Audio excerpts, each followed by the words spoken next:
मित्रों, काम, क्रोध और लालच ये तीन भक्ति मार्ग के सबसे बड़े अवरोधक हैं। कामी, क्रोधी, लालची इन ते भक्ति न होए। भक्ति करे कोई सूरमा, जाति बरन कुल खोए।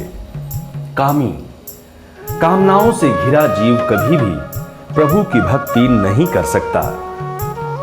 अगर ये भक्ति पथ पर भी बढ़ता है तो वहां भी इसकी भक्ति में अहोभाव कम और मांग ज्यादा होगी। भक्ति तो निष्काम बनने की यात्रा का ही नाम है। भक्ति फलीभूत होती है तो समस्त सांसारिक कामनाओं का नाश कर देती है, और कामना फलीभूत हो जाती है तो समस्त भक्ति का ही नाश कर देती है। क्रोधी, क्रोध किसी व्यक्ति के अहम का परिचायक होता है, और जहां अहंकार है वहां ओंकार कैसे ठहर सकता है। क्रोध से ही क्रूरता का जन्म भी होता है, और क्रोध ही दुराग्रह को भी जन्म देता है।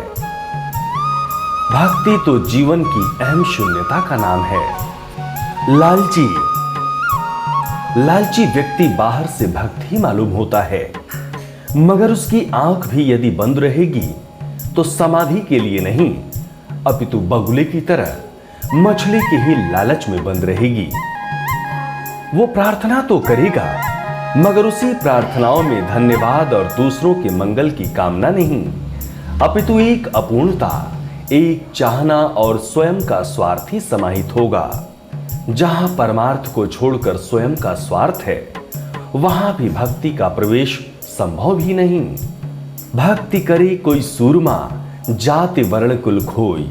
इन सब के बावजूद जहां चरित्र रूपी बल है, जहां अपरिग्रह रूपी बल है, जहां सत्य रूपी बल है, जहां पुरुषार्थ और परमार्थ रूपी बल है, जहां जाति, कुल, पंथ और संप्रदाय से ऊपर उठकर केवल सिया राम में सब जग जानी की प्रबल भावना है, वहीं भक्ति महारानी का भी निवास है।